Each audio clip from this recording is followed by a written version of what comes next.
কলিকালের ধর্ম হয় নাম সংকীর্তন। চারি যুগে চারি ধর্ম জীবেরই কারণ। আমাদের ধর্ম কি, আমাদের কর্তব্য কি, আমাদের পথ কি, আমাদের আহার কি, এগুলোই মহাপ্রভু উপদেশ দিয়েছেন, যা করলে আপনি আপনার নিজের গৃহে ফিরে যাবেন।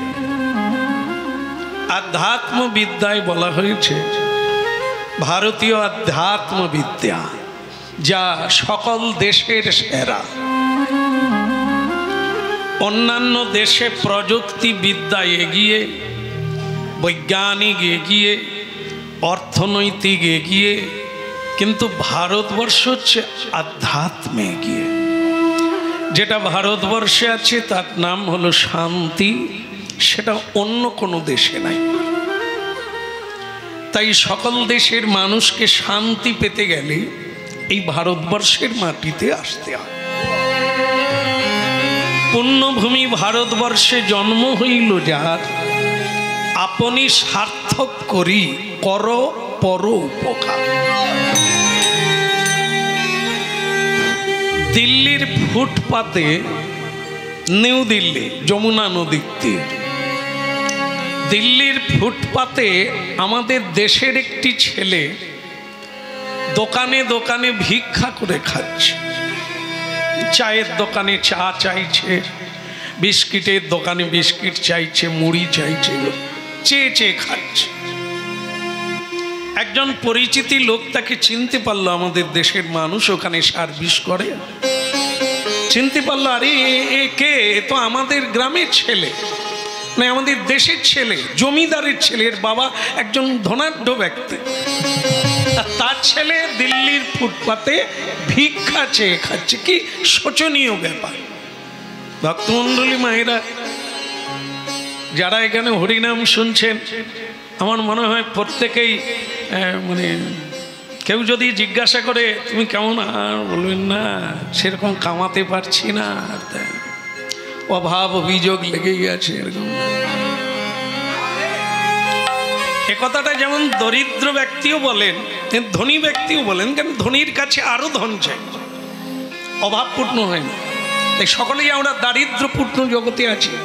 এখানে সবাই আমরা বলি নাই নাই, হ্যাঁ আরো হলে ভালো হতো, এটা হলো না, ওটা হলো না। তো ভক্তমণ্ডলী মায়েরা, এখানে ওই একই কথা প্রযোজ্য যে আমরা প্রত্যেকে ভিক্ষা চাইছি, অঞ্চলে গিয়ে ভিক্ষা চাইছি, ধনী মানুষের কাছে গিয়ে ভিক্ষা চাইছি। আমরা নিজেদেরকে মনে করি আমরা দরিদ্র ভিখারি, হ্যাঁ দুঃখী।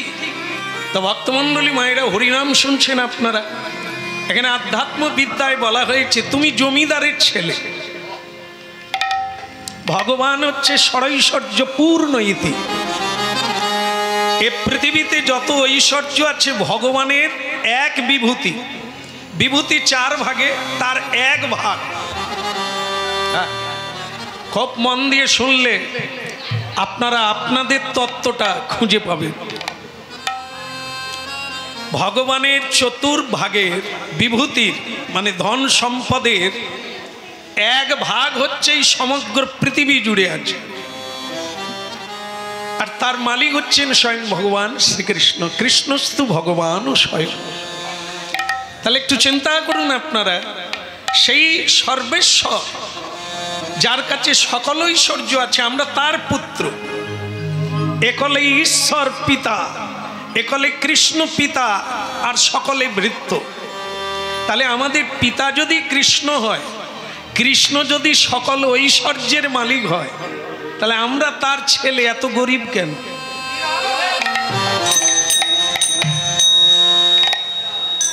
ভাই বলিস না, জীবনে ব্যর্থ হয়ে গেলাম, স্ত্রীকে সুখী করতে পারলাম না, ছেলে মেয়েকে উচ্চ মার্গে পড়াতে পারলাম না, আর সমাজকে দান দেন তো পরের কথা, নিজেরই পেট চলে না। কিন্তু আমার বাবাকে সকল ঐশ্বর্যের মালিক ভগবান শ্রীকৃষ্ণ, দিল্লির ফুটপাতে আমরা ভিক্ষা চাইছি। ব্যাপারটা কি? জমিদারের ছেলে, অমৃতস্য পুত্রা, উপনিষদ বলছে আমরা অমৃতের সন্তান, কিন্তু অমৃতের সন্তান হয়ে এত দুঃখ কেন, আনন্দ নাই কেন? ভগবানের এক নাম হচ্ছে আনন্দ, ব্রহ্মানন্দ, অখণ্ড সচ্চিদানন্দ, প্রেমানন্দ। আমরা তার ছেলে হয়ে এত নিরানন্দ। কিরে কেমন? আর বলিস নি, বড় বৌমা বাবা বলে না, মেজ বৌমা ডাকে না, ছোট বৌমা খেতে দেয় না,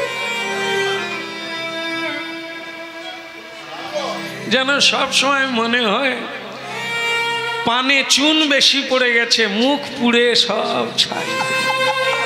হাসতেও পারি না, কথা কইতেও পারি না, খালি দেখা হলেই। তো এটা কেন? এটা বলছেন কেন হবে? আমরা তো সেই ব্রহ্মানন্দের পুত্র, আনন্দের খণ্ড। যে ছেলেটা ফুটপাতে ভিক্ষা চাইছে না, আসলে মানে বাবার সঙ্গে ঝগড়া করে বাবাকে মানে না, বাবার বাক্য মানে না, মতে চলে না, আর বাবা ছেলেকে মতে আনতে পারে না। এই পিতা পুত্রে অখণ্ড যুদ্ধ হয়ে ঘর ছেড়ে পালিয়ে গেছে। ভক্তমণ্ডলী মায়েরা, হ্যাঁ আসেন, অনেক জায়গা, অনেক জায়গা, এই জায়গায় ফাঁকা বসলেও কোনো আপত্তি নেই। আমি কি আর ছুটাছুটি করবো?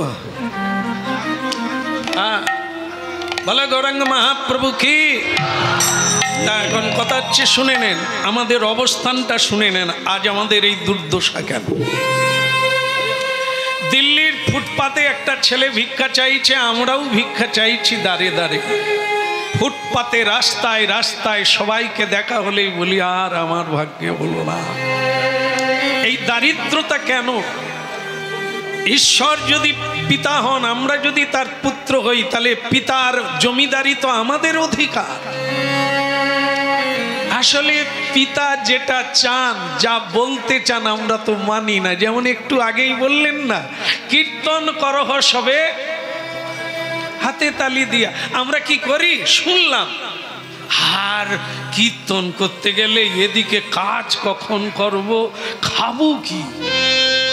তো বাবা বলে তাহলে খা, ফুটপাতে ভিক্ষা চেয়েই খা। আমার কথা শুনলে তো তোর অভাব থাকতো না, আমার সম্পত্তি তো তোদের।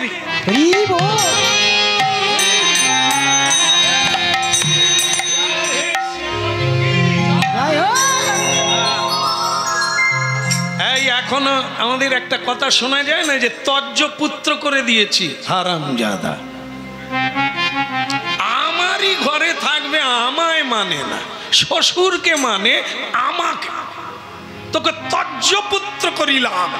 মানে কি দাঁড়ালো? বা ঘর হইতে বাহির হইয়া চলে যা। সব থেকে, পিতার সম্পর্ক থেকে, সম্পত্তি থেকে তোকে বঞ্চিত করলাম, তজ্জ পুত্র করিয়া দিলাম। এই আমরা সকলেই পিতার তজ্জ পুত্র। ভগবান মানি না, ভগবানের বাণীও মানি না, সদাচার মানি না, ধর্ম মানি না। বাবা বলে ঘর থেকে বেরিয়ে যা।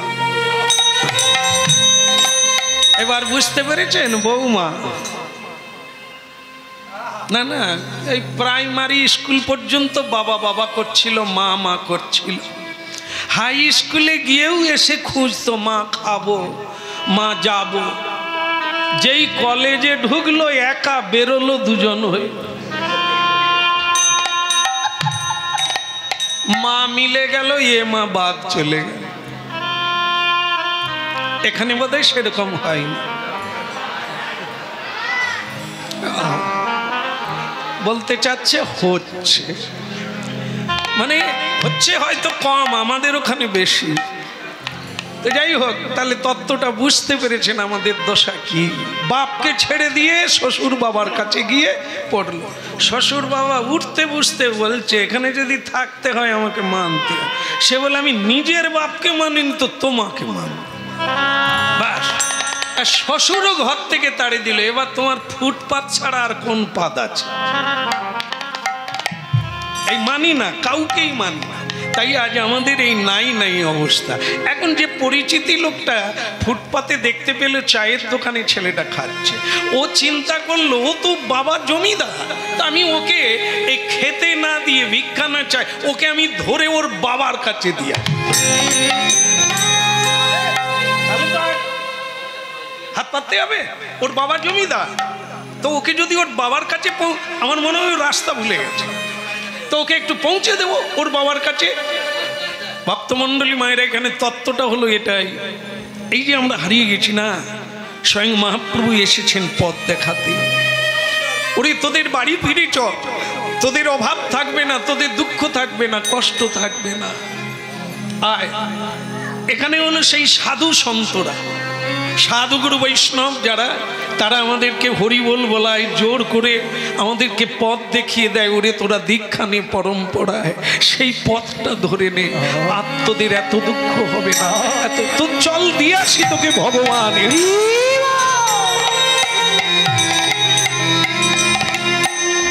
হরিনাম হলো সেই জিনিস, ঘরে ফিরে যাওয়া, বাবার কাছে যাওয়া, তাকে জানা।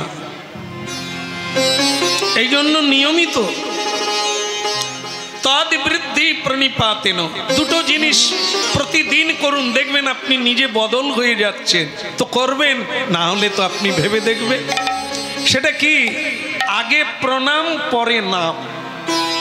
এই প্রণাম একটি সংসারের উৎকৃষ্ট বস্তু, ভারতীয় আধ্যাত্ম তত্ত্ব, যা মানুষকে অমরত্ব বানিয়ে দেয়।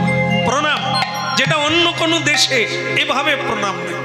হাঁটু গেড়ে পঞ্চাঙ্গ প্রণাম, পিতা মাতা গুরুজন সাধু বৈষ্ণব ভগবান সবাইকে হাঁটু গেড়ে প্রণাম, তাকে বলা হয় পঞ্চাঙ্গ প্রণাম। সাষ্টাঙ্গ শুয়ে প্রণাম করা, এই দুই পদ্ধতি এই ভারতীয় প্রণাম। আর অন্যান্য দেশের প্রণাম আপনারা জানেন, কারোর সঙ্গে হ্যালো,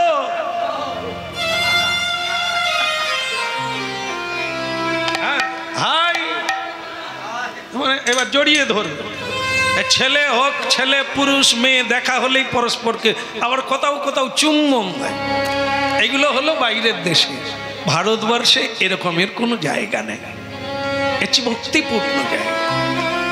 হ্যাঁ, এখানে মায়েরা ঘুমটা দেন, সিঁদুর পরেন, স্বামীকে প্রণাম করেন, অন্যান্য দেশে করে না। এখানে আসতে হয় তাকে, দেব দেবী ঘুমটা দেন, দেব দেবী প্রণাম করেন, শ্রদ্ধা করেন। মায়েরা প্রদীপ নিয়ে তুলসী তলায় যান, সেটা বিদেশে নাই। তা দেখুন কি সুন্দর কালচার। এখানে স্বয়ং মহাপ্রভু আসেন যুগে যুগে, সম্ভবামি যুগে যুগে। কেন আসেন? দেখাতে, শিখাতে, জানাতে।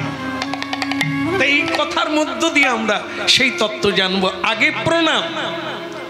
হরিনাম শুনতে আসছেন, মহাপ্রভুকে আগে প্রণাম করুন। তার কথা বুঝতে গেলে, তার কথা জানতে গেলে, তাকে পেতে গেলে, তার করুণা সিক্ত হতে গেলে, তার তো করুণা প্রার্থী হতে গেলে আমাকে মাথা নিচু করতে হবে। আপনারা জানেন যে একটা সাধারণ কথা আছে, উঁচু জমিতে জল টেকে না, কিন্তু যদি নিচু হতে তাহলে ফলতো সোনা। এই উঁচু মানে কি? অহংকার। আমার স্বামী অমুক, মানে যেন কি, মানে যেন মনে হলো পাড়ার মানে বীরাঙ্গনা। চলে যাচ্ছে কেন না, তার স্বামী বড় চাকরি করে, সরকারি চাকরি করে, আর যার স্বামী মাটি কেটে খায় সে তো খালি কেঁদেই মরে। একটা যে দেখিয়ে বেড়াবো সেরকম কিছু না। এই জন্য তারা কি করে, ঘোমটা দিয়ে নিচু হয়ে চলে, মুখ দেখায় না। এটা ভালো জিনিস, নিচু হয়ে চলে, অহংকার নাই। কিন্তু যার আছে তার কি হয়, হার আগে আমরা দেখেছি ভেতরে থাকতো, এখন দেখবেন যার যত দামি হার উপরে উঠে যায়, উপরে তুলে দেয়। কেন? লোকে দেখুক পাড়া পড়শিতে কেমন হার পরেছি গলাতে। এগুলো হচ্ছে অহংকার। এই অহংকারই হচ্ছে মানুষের পতনের মূল। বিনয় হচ্ছে মানুষের উদ্ধৃত হওয়া, বৃদ্ধি পাওয়া, আর ক্রমোন্নতি হওয়ার পথ হচ্ছে বিনয়। বিদ্যা দদাতি বিনয়ম বিদ্যা যদি প্রকৃত কেউ অর্জন করে সে যে বিনয়ী হবে এতে কোনো সন্দেহ। উঁচু জমিতে জল টেকে না, নিচু হলে ফল। আশীর্বাদ পেতে হয় প্রণামের দ্বারা। প্রণাম করলে আশীর্বাদ পাবেন, ভালো কাজ করলে আশীর্বাদ পাবেন। তো সেই জন্য আমাদের সেই চেষ্টাটা জীবনে করতে হবে, যাতে গুরু গোবিন্দ দেবতা দ্বিজ ব্রাহ্মণ বৈষ্ণব ঋষি মুনি মা বাবা সকলের আশীর্বাদ পাই, আমার যেন উদ্ধত জীবন না হয়। হেলাতে জীবন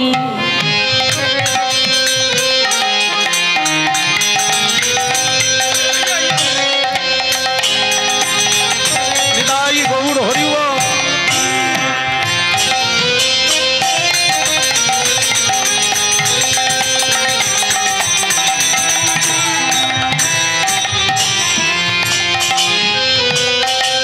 হেলাতে জীবন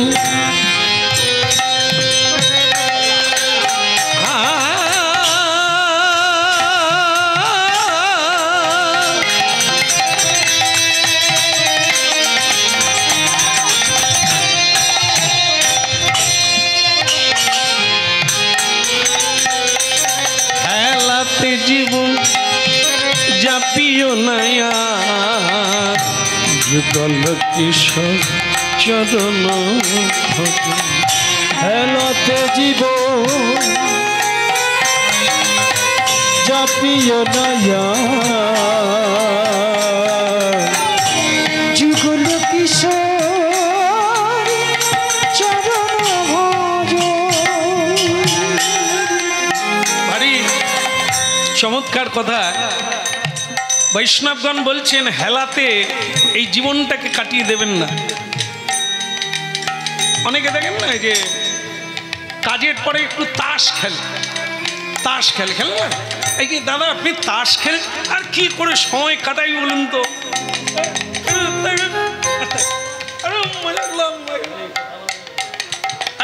রাত্রি 10টা বেজে গেল, গিয়ে খেয়ে সে বললাম আবার সকালবেলা উঠে কাজে চলে।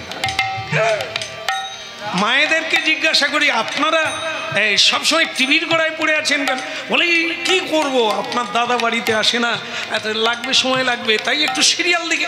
মানে কি সময় কাটানোর জায়গা পাচ্ছেন। কি করছেন? কেউ তাস খেলছে, কেউ বিড়ি খাচ্ছে, কেউ আবার ওই বলে দারু খাচ্ছে। দারু বোধহয় আপনারা বুঝেন না, বোধহয় এখানে কেউ খায় না।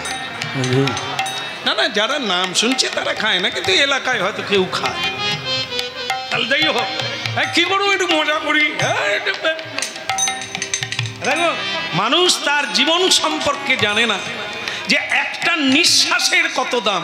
আর আমরা তাস খেলে বলছি একটু সময় পাস করছি।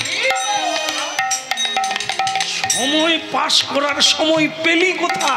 এই যে করোনা গেল না, করোনা না করোনা, যে যাই হোক না কেন গেল, সেই সময় মানুষ অক্সিজেন পায় না।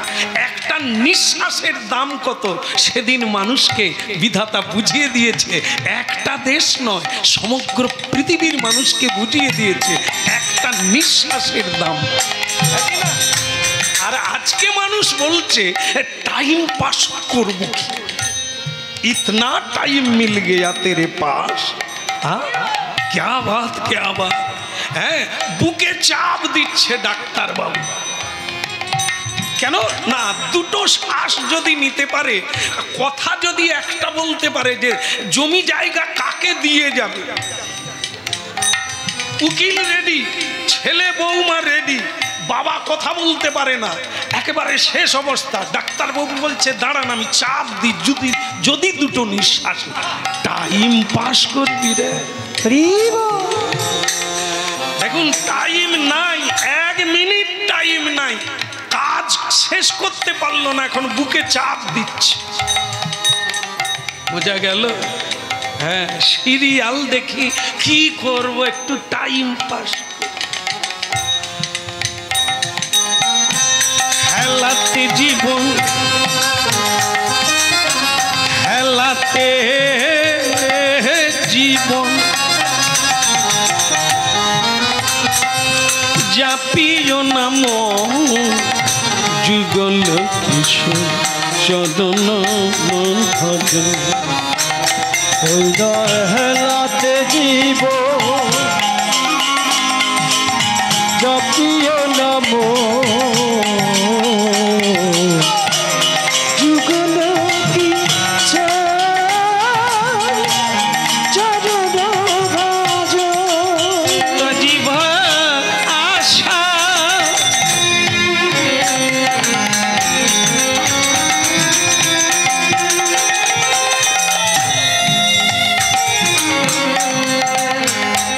জিভা আশা সেই নামে মকরন্দে রে পিপাসু মন মধুপে মজন মধুপে মজন। ওই হেলাতে জীবন আর জাপিও নাম যুগল কিশোর চরণ ভজন। ওই হেলাতে জীব জাপিও নাম যুগল কিশোর চরণ ভজন। হেলাতে জীবন এ তো শুধু মা হওয়ার জীবন নয়, এ তো শুধু বাবা হওয়ার জীবন নয়, এ তো শুধু টাকা পয়সার মালিক হওয়ার জীবন নয়।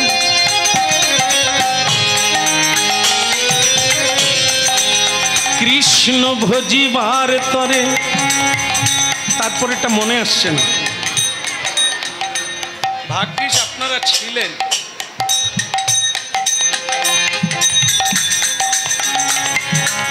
আমি শুধু আপনাদের মুখ দিয়ে শুনতে চাইলাম আপনারা মনে রেখেছেন কিনা। কিসের জন্য সংসারে এলাম? সিরিয়াল দেখার। বলল কি কীর্তনে বলল? আপনারা বললেন না। আপনারা কি বললেন? কৃষ্ণ ভজিবার তরে। তাস খেলার তরে তো নয়।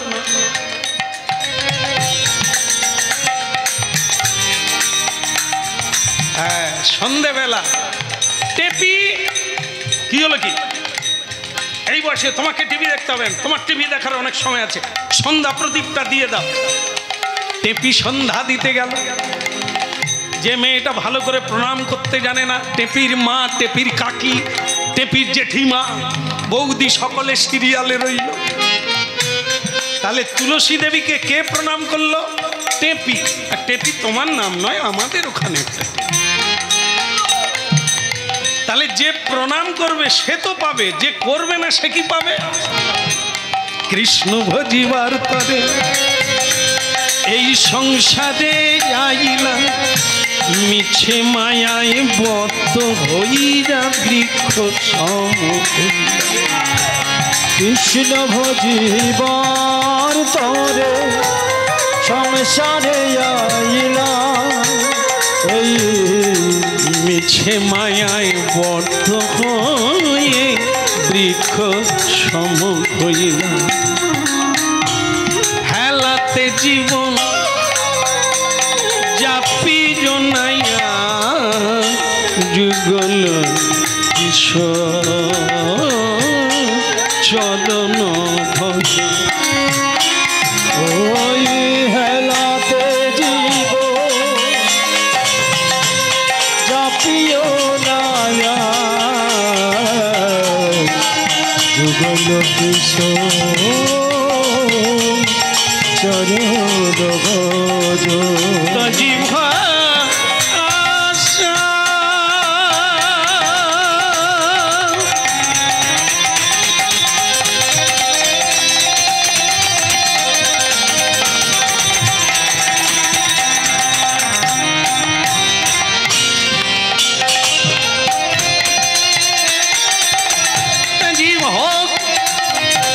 আশা নামি মকরন্দে রে পিপাসু মন মধু প্রেম মধু প্রেম খেলাতে জীবন যাবে।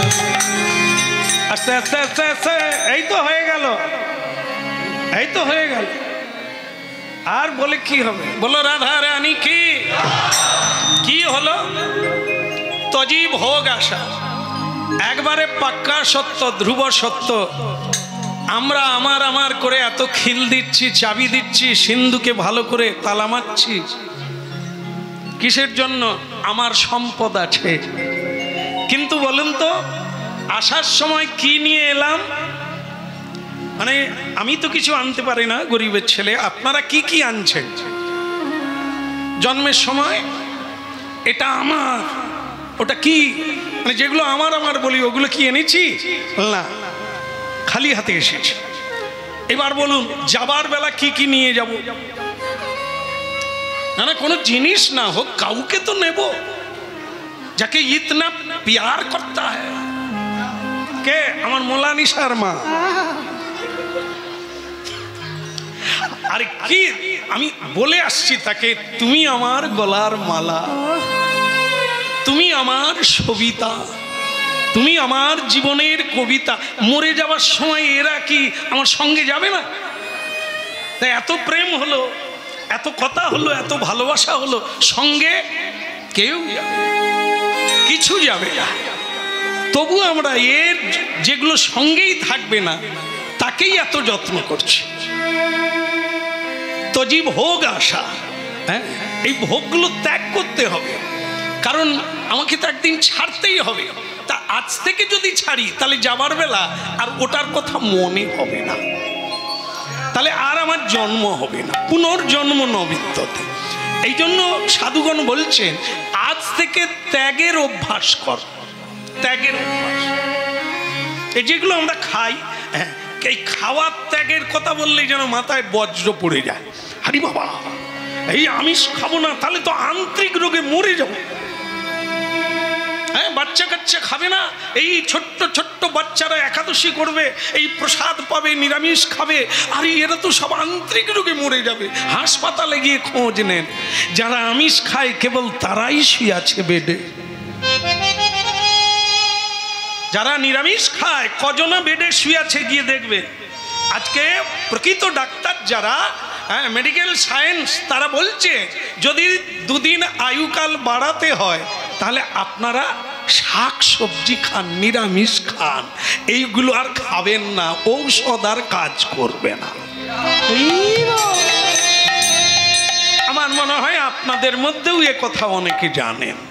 তাই দেখেন, মহাপ্রভু চেয়েছেন এই নিরোগ হতে, নিরোগ হয়ে হরিনাম সংকীর্তনের দ্বারা, ধর্মের দ্বারা জীবনযাপন আনন্দে থাকে।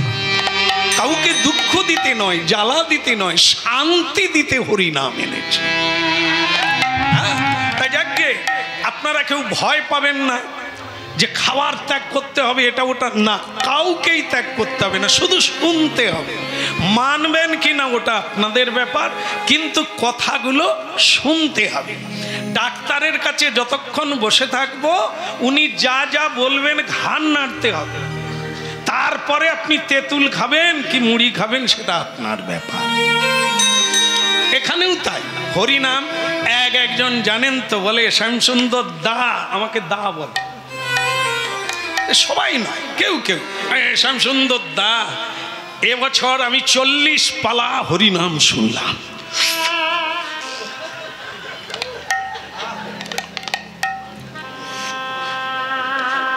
কিন্তু দুঃখের বিষয় কি জানেন, আপনার এক পালাও গান শুনতে পেলাম না।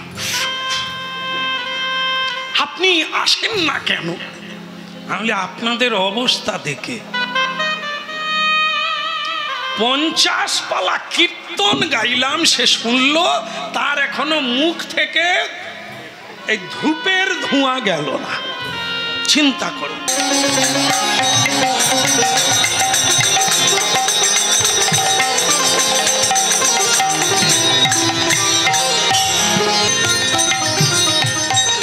বলে গৌরাঙ্গ মহাপ্রভু কি, প্রেমদাতা নিতাই চাঁদ কি, নিতাই গৌর প্রেমানন্দে।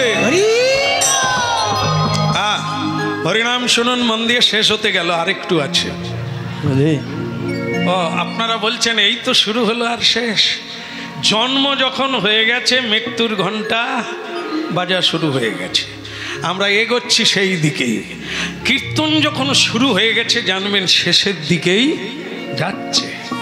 আমরা সব খেয়াল রাখি, বাপির বাবার খেয়াল রাখি, না না বাপিকেও খেয়াল রাখি, কিন্তু খেয়াল রাখি না নিজেকে, কতদিন আর থাকবো, কতদিন গেল এটাই রাখি না।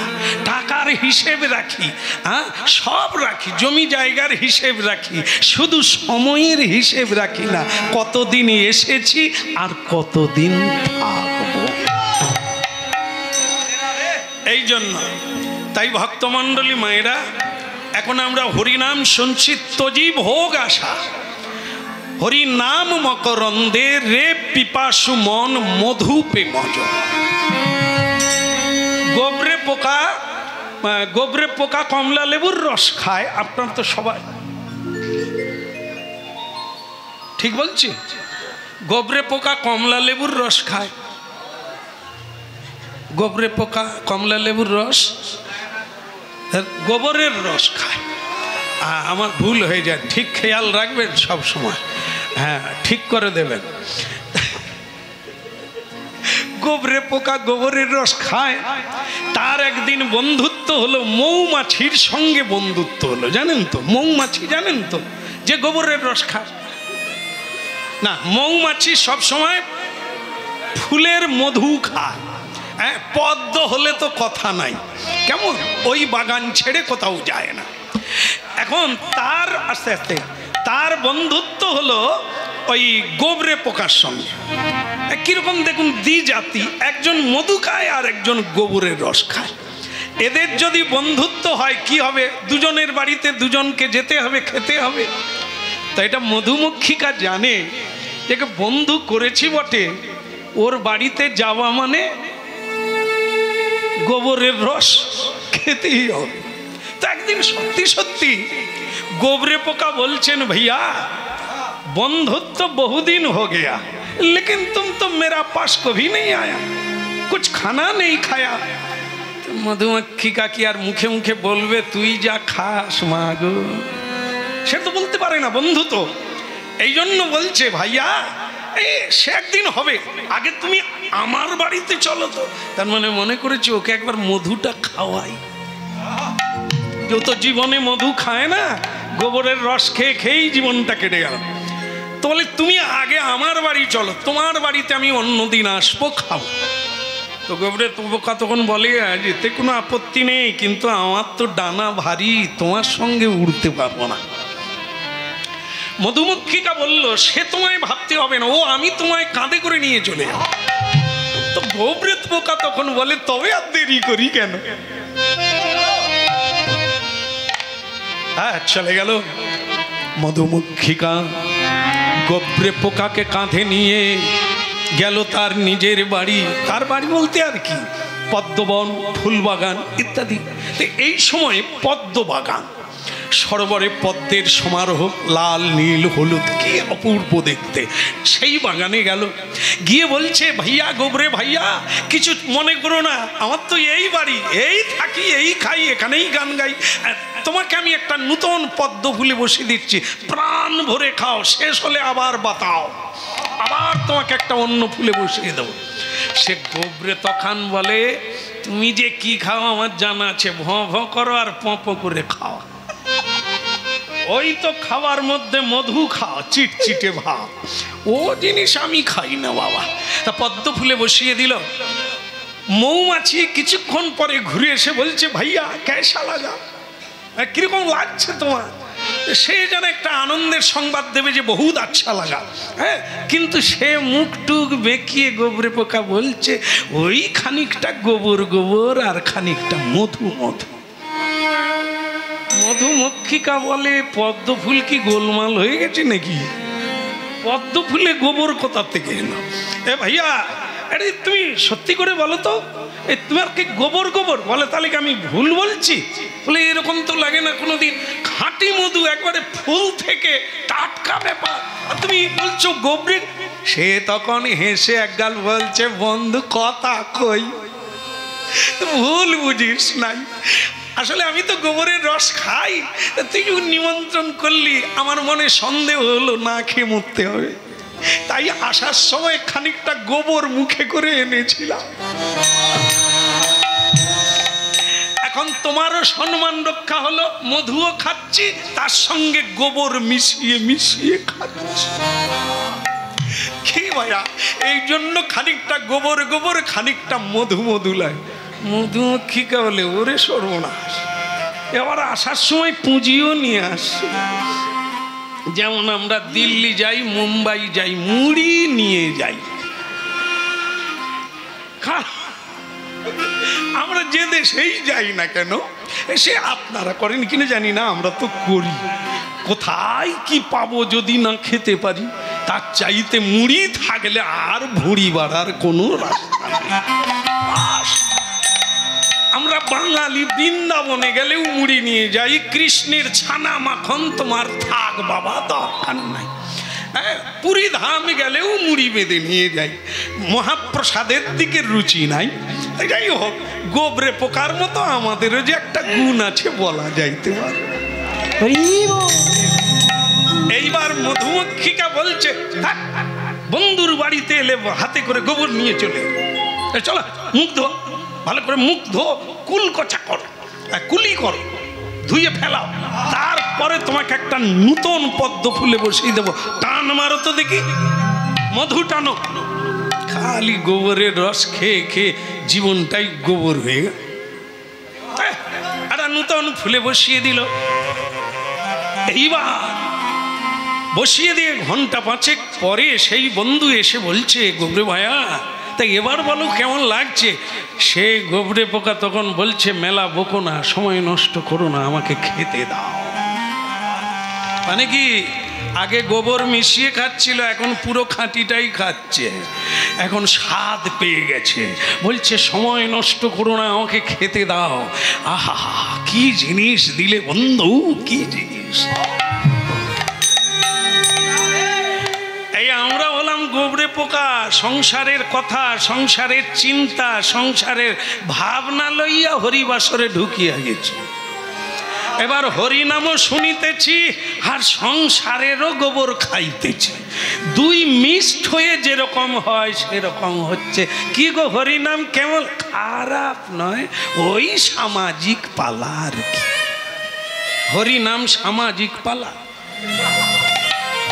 3 ঘন্টা কীর্তনের পরে রাস্তায় হাঁটতে হাঁটতে, মানে আমিও বাসায় যাচ্ছি, মায়েরা কীর্তন শুনে বাড়ি যাচ্ছে, পাশের একজন বলছে তার রুম্পার মা কি পালা শুনলে।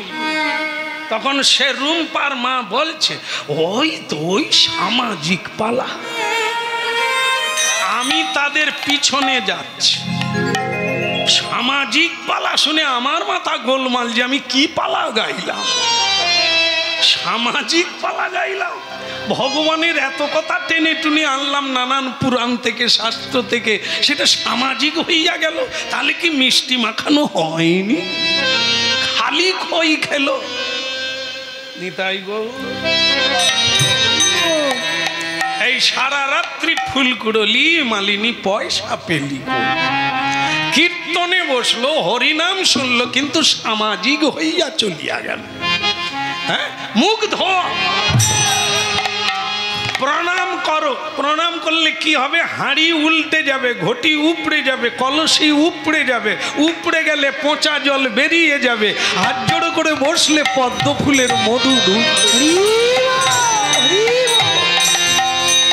বলো রে বলো রে ঘটি বলো রে, এই একবার বলো রে বলো রে হরি বলো রে, বলো রে বলো রে ঘটি বলো রে, বলো রে বলো রে হরি বলো রে, হরি বলো রে,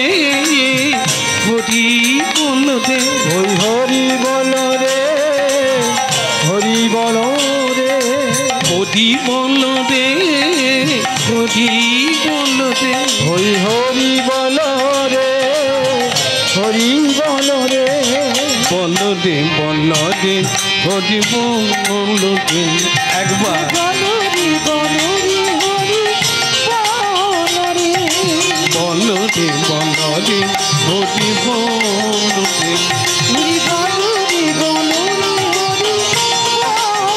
হরি বল রে হরি বল রে হরি বল রে হরি বল রে হরি বল রে হরি বল একবার হরি বল রে হরি বল রে বল রে হরি বল রে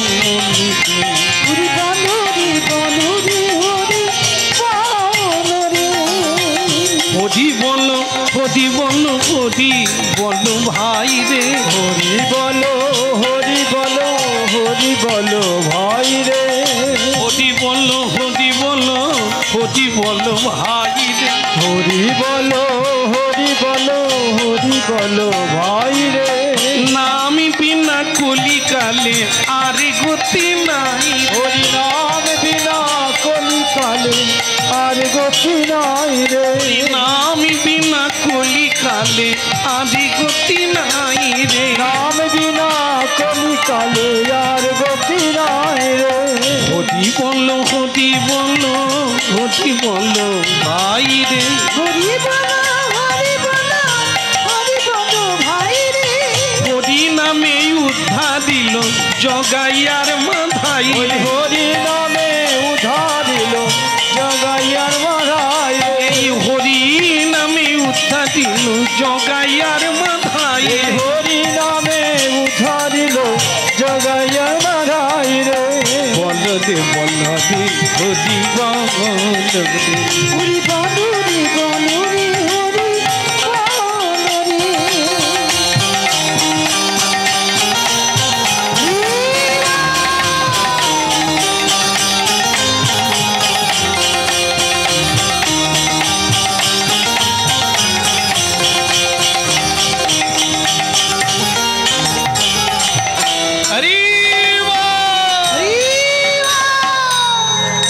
হরে কৃষ্ণ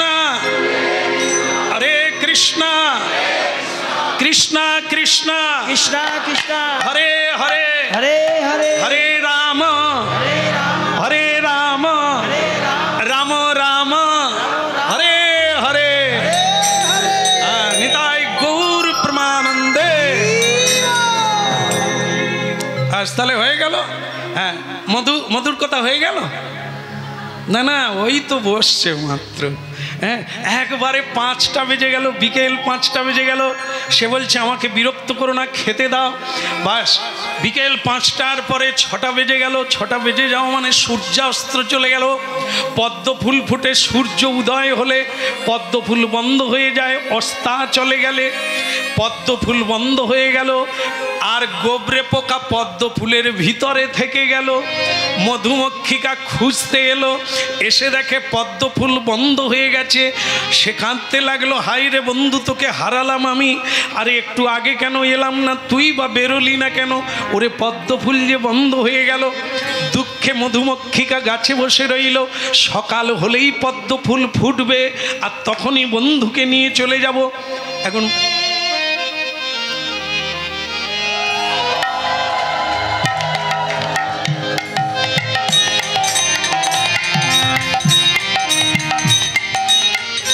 এই যে মালাটা কেন দিল বুঝলাম না মধু খাওয়ালাম বলে খুব ভালো লাগলো রে তবুও মনে হলো কেউ আছে মালা দেওয়া জীবনে জ্বালা দেওয়ার লোক অনেক পেলাম মালা দেওয়ার লোক নাই তবু ভালো একজনা আছে না এ মালা কালকে আর পরা যাবে না দুর্গন্ধে নাক রাখা যাবে না এই একদিনের রজনী নামও রজনী শুধু থাকবেও রজনী যখনই দিন এসে যাবে একে তখন ফেলে দিতে হবে এ রজনী মালা হ্যাঁ এই হয়ে গেল রে তোরা একটু ঘুমিয়ে যা মায়ের কোলে ঘুমিয়ে যা যাওয়ার সময় ডেকে নেব হ্যাঁ, ওরা আগামী দিনের ভবিষ্যৎ, ওদের দরকারও আছে, তবে সময় আছে এখনো। আমাদের তো একবারে ডুবু ডুবু সলতে ঠেকে গেছে, তেল দিলেও আর জ্বলবে না।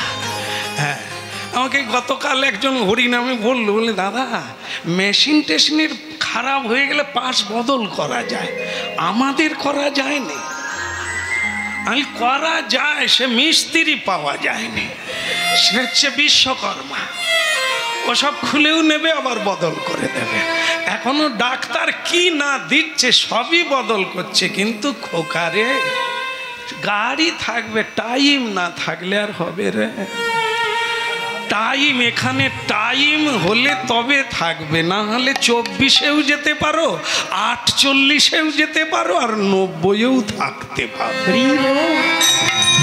যখনই ডাক দিবে যেতে হবে, প্রস্তুত থাকো পুডলি বেঁধে যে তোমাকে যেতেই হবে।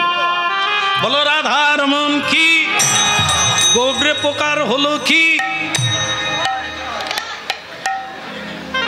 জয় তো বটেই, গোবরে পোকা তো ফুলের ভেতরে থেকেই গেল।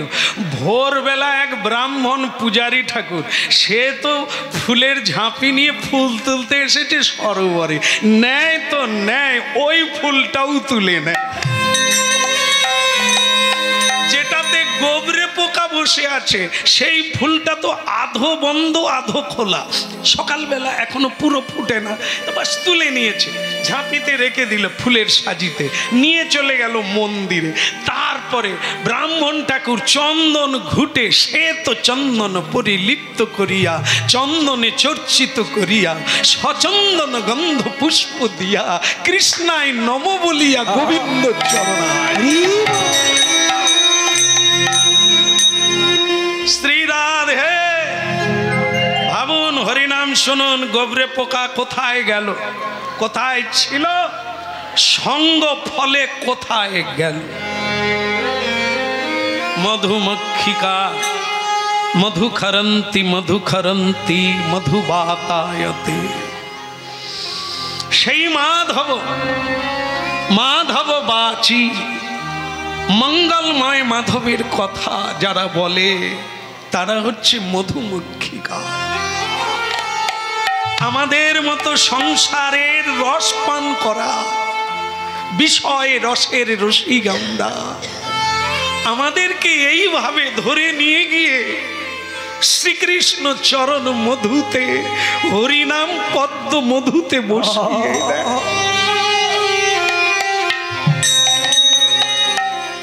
গোবরে পোকার মতো অনেকের জীবন বদলে গেল এই হরি নাম মধু পান করে। ভালো লাগে না? শুনি না জীবনে কেউ যদি জোর করে এনে বসিয়ে দেয়, ওই গোবরে পোকার মতো খেতে খেতে আমরা বুঁদ হয়ে যাই, মাতাল হয়ে যাই, হানি তাই গৌর বলে আমরাও।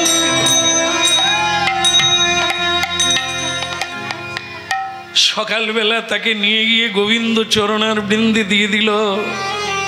মধুমক্ষিকা জানালায় বসে বলছে, গোবরে ভায়া, জীবনটা কি হলো রে? আমি রইলাম পড়ে,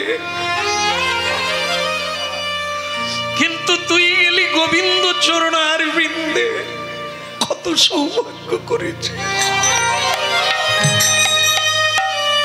আমি এমন করে মাতাল হতে পারলাম না, কত গান গাইলাম বাগানে, কত ফুলের মধু টানলাম, চরণ পদ্ম মধু পাওয়া হলো না রে মন, নাম সুধা রসে মুজল না।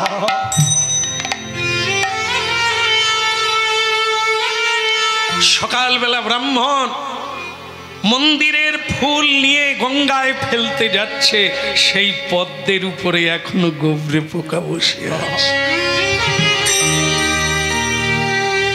গঙ্গায় ফেলে দিলেন ফুল, ঢেউয়ে দুলতে দুলতে এখনো পদ্মের মধু খাচ্ছে গোবরে পোকা।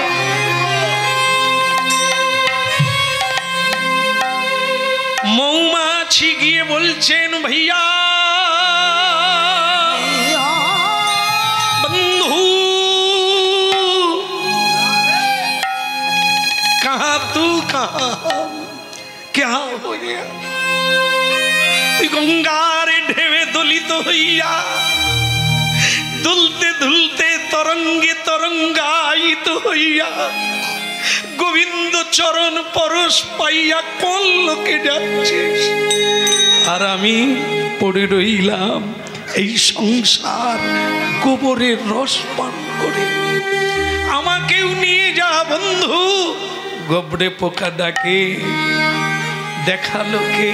তুমি তো। এতদিন গোবরের রস খেয়েছি, মধুর স্বাদ যে এমন আগে কোনোদিন জানি। তাই আমি তোমার কাছে ঋণী। তুমি আমার প্রকৃত বন্ধু, তুমি আমার প্রকৃত প্রিয়। এই আমাদের সাধু সঙ্গের ফল। হরি নাম, অমৃত নাম, সুধা নাম, মধু। তজি ভোগ আশা নাম মকরন্দে। মকরন্দ মানে পদ্ম, মধু, খাঁটি মধু। নাম মকরন্দে রে পিপাসু মন, মধু পে মজ। এই নাম কি কি না দিতে পারে, কি না হতে পারে, এই সে মত। বলি রে বদন,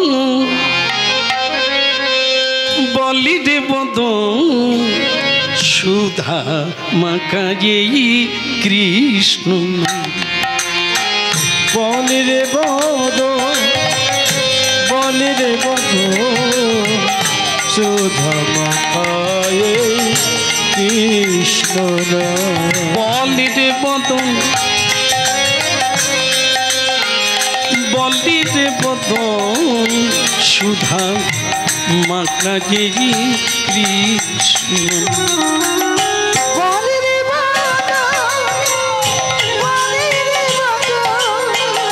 সুধা মাখায়ে কৃষ্ণ নাম। বলি রে বদন, বদন, বলি রে বদন, বদন। এই বদন, এখান দিয়েই আমরা নানা ছাই পাশ খাই, কিন্তু যদি প্রসাদ পেতাম তবে মানব জীবন ধন্য হতো। এই বদনে কত কথা বলি, হাজার কথা বলি, কিন্তু সারা দিনে নিতাই গৌর বলি না, কৃষ্ণ বলি না। এটাই দুর্ভাগ্য। এই বদন দিয়ে এই পুণ্য অর্জন করা যায়, এই বদন দিয়ে পাপ অর্জন করা যায়। বলি রে বদন,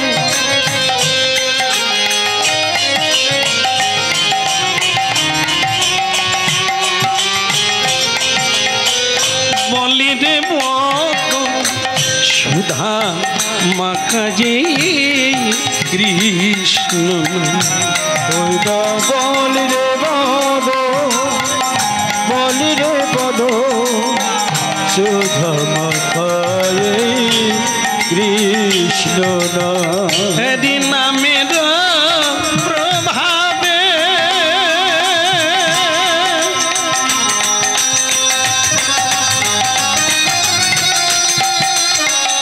পৃথিবী জ্বালা দুটে যাবে, সুশীতল হবে প্রাণ, হবে প্রাণ। বলে রে বদন, বলি রে বদন, সুধা মাকায়ে কৃষ্ণ। বলি রে সুধা মাখায়ে কৃষ্ণ নাম। সুধা মাখা কৃষ্ণ নাম, মধু মাখা এই হরি নাম। ওই সুধা মাখায় কৃষ্ণ নাম, মধু মাখায় হরি নাম। সুধা মাখায়ে কৃষ্ণ নাম, মধু মাখায়ে হরি নাম। ওই সুধা মাখায় কৃষ্ণ নাম, মধু মাখায়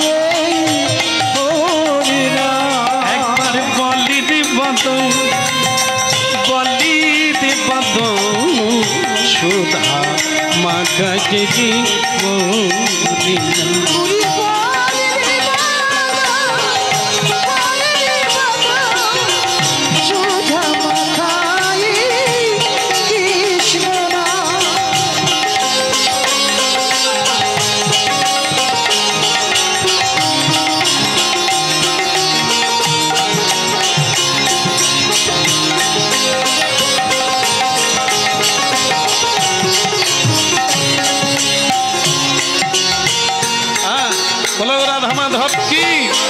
বলে गिरधारी लाल की।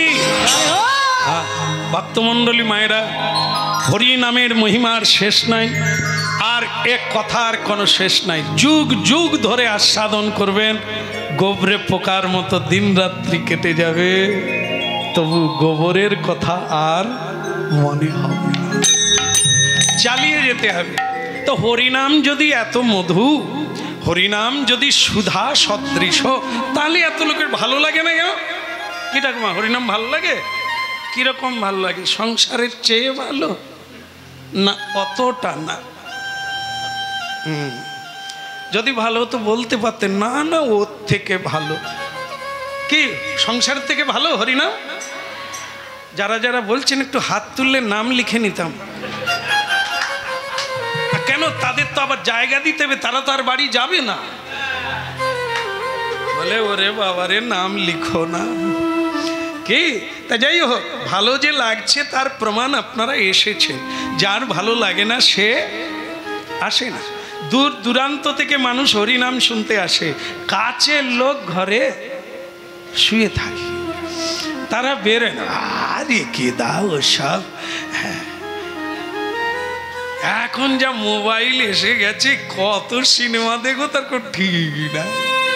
তাই এরকম শুকনা মুখে সাদা কাপড় পরে উঠে কি এমন দিতে পারে যে ভালো লাগতে পারে? প্রেম সে বলো রাধে রাধে। একদল চোর, চোর চোর দিয়েই শুরু করি, তারপর যদি চোর সাধু হয় দেখা যাবে। একদল চোর চুরি করলো রাজবাড়িতে। ভক্তমণ্ডলী মায়েরা, রাজবাড়িতে চুরি করে পালাচ্ছে। রাজবাড়ির লোক জানতে পেরেছে, জেগে গেছে যে চোর পালাচ্ছে। এবার চোরের পিছনে ছুটছে, চোরও ছুটছে বাঁচার জন্য, নিজেকে রক্ষা করার জন্য চোর ছুটছে। যেতে যেতে দেখে একটা জায়গায়, একটা গাছে, মানে বট গাছের তলায় এক সাধু হরিনাম গাইছে, তার পিছনে একটা ছোট্ট কুটির বাঁধা আছে। মনে হয় ওই সাধুরই কুটির হবে। হ্যাঁ, তা কি বলা যাবে, চোরেদের মাথায় একটা বুদ্ধি খেলে গেল। সবাইকে চোর বলা যায়, কিন্তু সাধুকে চোর বলা যায় না, সন্দেহ করে না।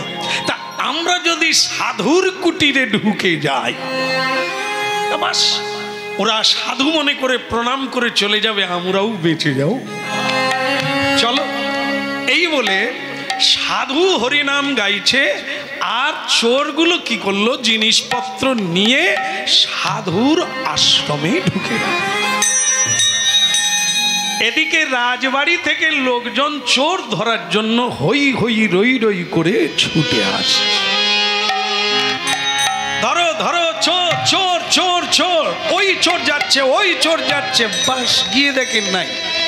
আর সাধু এখানে কি করছেন? রাধে কৃষ্ণ গোবিন্দ গোপাল রাধার হরি কৃষ্ণ কৃষ্ণ বলি হারি কৃষ্ণ গোবিন্দ গোপাল রাধার বল হরি কৃষ্ণ কৃষ্ণ রাধে কৃষ্ণ। হরিনাম, হরিনামে এমন এক জিনিস যা আপনার সংসার ভুলে যাবে, দেহের রোগ জ্বালার কথা ভুলে যাবে। থাকবে রোগ, কিন্তু রোগের কথা মনে থাকবে না, নামে বুক ভরে যায়। হৃদয় গৌর হরিবল, এমন জিনিস। অনেক মানুষ আজও পর্যন্ত সংসার ছেড়ে দিয়ে হরিনামের ঝোলা নিয়ে বৃন্দাবনে চলে যাচ্ছে। আর আবার কেউ কেউ বিষয় বৈভবের জন্য খুন খারাপিও করছে। সে এক বুঝেছে, এ এক বুঝেছে।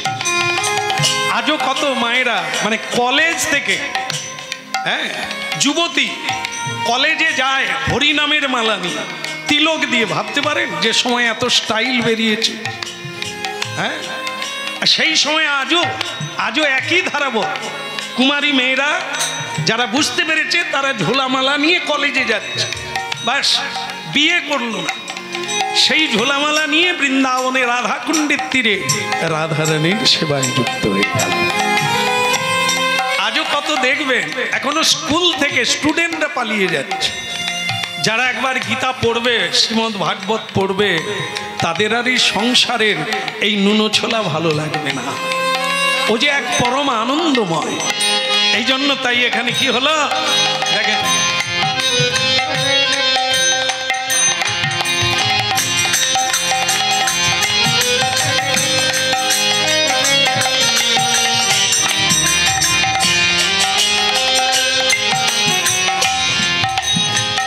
হরিনাম গাইছে সাধু, চোরগুলো ঢুকলো তার আশ্রমে, আর যারা ধরতে এলো দেখলো সাধু হরিনাম গাইছে।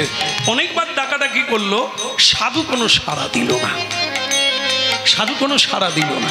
কি করে সাড়া দেবে? হরিনামের মাদকতায় তন্ময় হয়ে গেছে। যেমন শ্রী রামকৃষ্ণ ঠাকুর একটা গল্প বলেছেন, এর সঙ্গে মিল আছে, দেখুন কিরকম। একজন ওই যে ছিপ আসছে, ছিপ জানেন তো, ছিপ জানেন, মায়েরা ছিপ ফেলে, হ্যাঁ, তো ছিপ ফেলেছে, ছিপ ফেলে দিয়ে কোন দিকে তাকাতে হয়? ডান দিকে, বাঁ দিকে?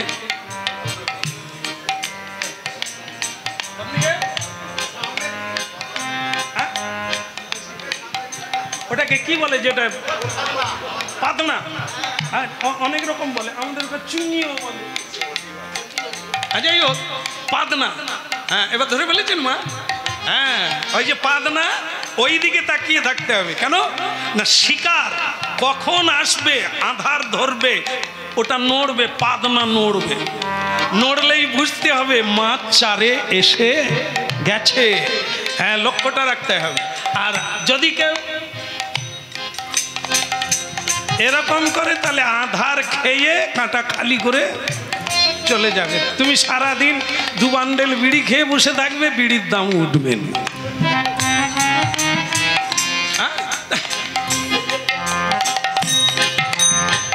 বসে আছে একটা বিয়ে বাড়ির লোক, বাজনা বাজিয়ে বউ নিয়ে চলে গেল তার পাশ দিয়ে, সে জানতে পারে না। কারণ কি? পাদনা, পাদনা নড়ছে মাঝে মাঝে, তার মানে এসে গেছে। বাজনা পাটি পাশ দিয়ে গেল, ব্যাক পাই, সে বুঝতে পারে। একজন ছাতা বগলে নিয়ে, চৌধুরী বাবু, ও বাপু, এর মুকুজ্জের বাড়িটা কোন দিকে বাপ? সে তো পাদনায় আছে। বাজনা পাটি চলে গেল, আরে মুকুজ্জে এলো। কে সে? ও বাপু, এখানে মুকুজ্জে বাড়ি কোন দিকে? সে কিচ্ছু বলে না, বলে এ গ্রামের সব লোক বোধহয় কালা বোবা, এটা কথা কয় না, নিকুঞ্চি করেছে। অনেকটা চলে গেছে, তারপরে তার ছিপে মাছ লেগে গেছে, আর আনন্দে 8খানা ডাঙায় তুলে দিয়ে কে ডাকছিল,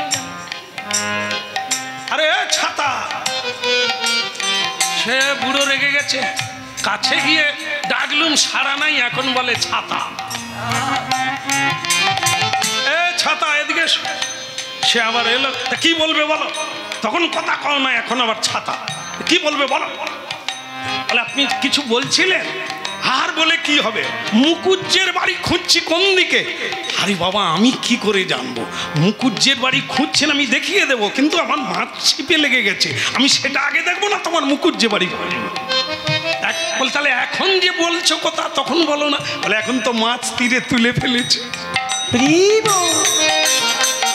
এইবার মুকুজ্জে বাড়ি খুঁজছেন, ওইখান দিয়ে চলে যান, ডান দিকের গলিতে ঢুকবেন, যেই বাড়ি ওটাই মুকুজ্জে। রামকৃষ্ণ ঠাকুর এই গল্প বলে কি বোঝাতে চেয়েছেন? বোঝাতে চেয়েছেন যদি ওই পাতনার দিকে দেখে তন্ময় হয়ে যায় মাছের কথা ভেবে, কারো কথা শুনতে পায় না। আমরা কি হরির কথা বলতে বলতে হরির চরণ যদি ধ্যান করি, আর কি কারো কথা শোনা যেতে পারে? চাইছে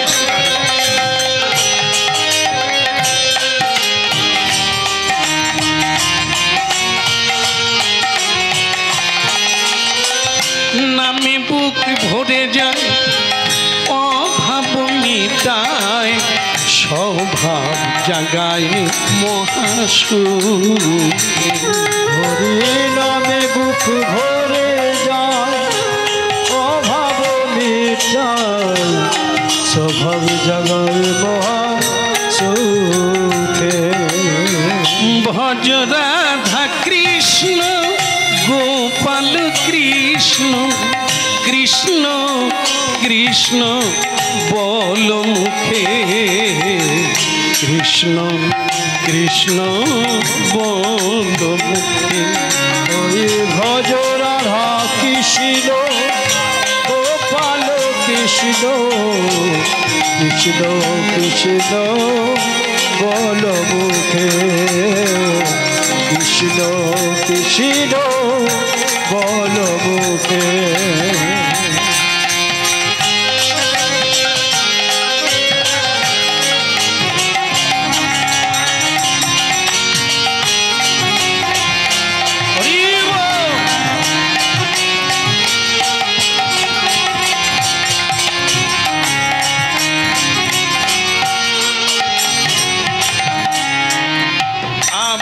মাধব কি?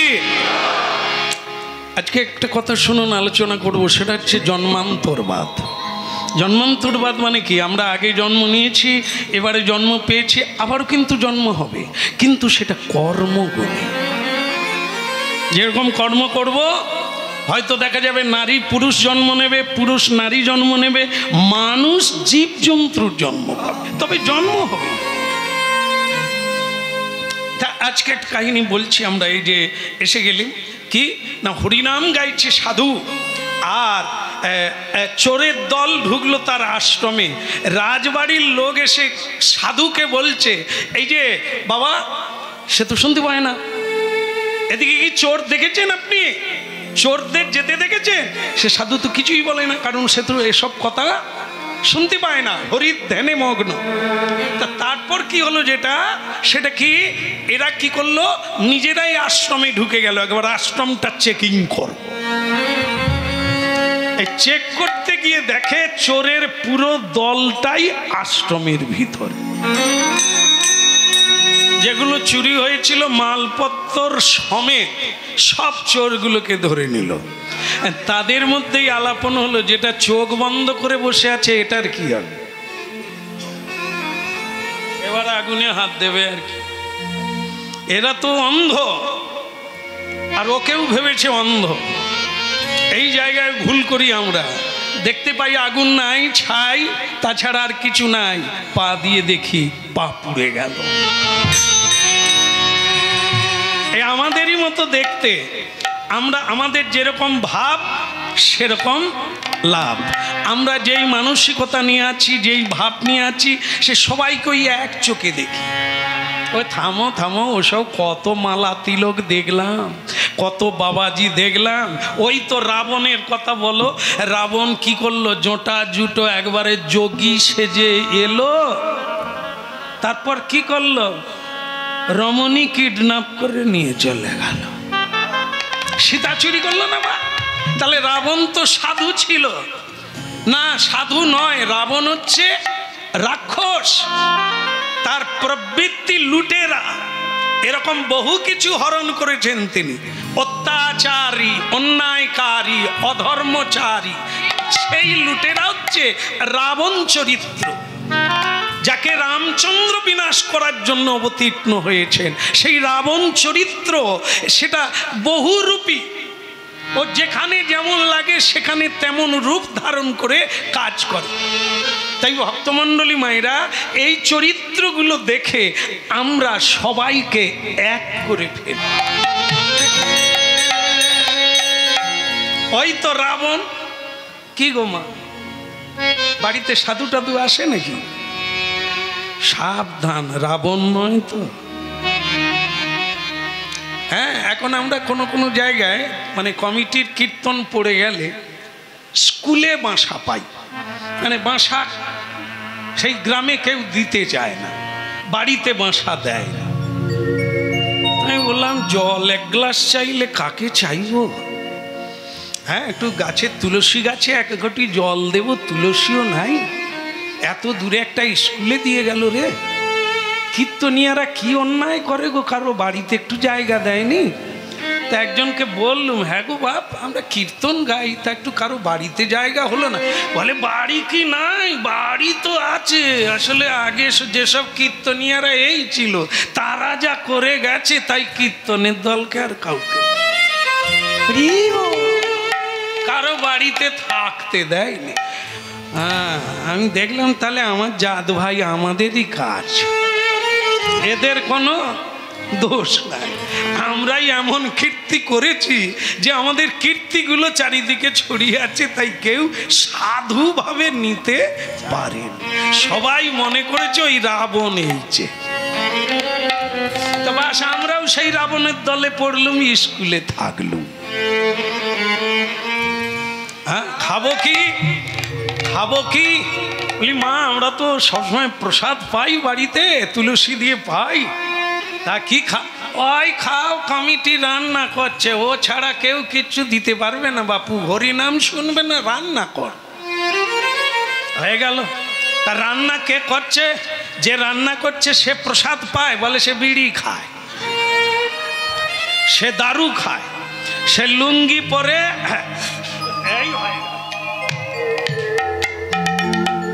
ছেলেদেরকে দেখতে পাঠালাম, দেখ তো কোথায় রান্না হচ্ছে। এরা এসে ছবি তুলে আনলো।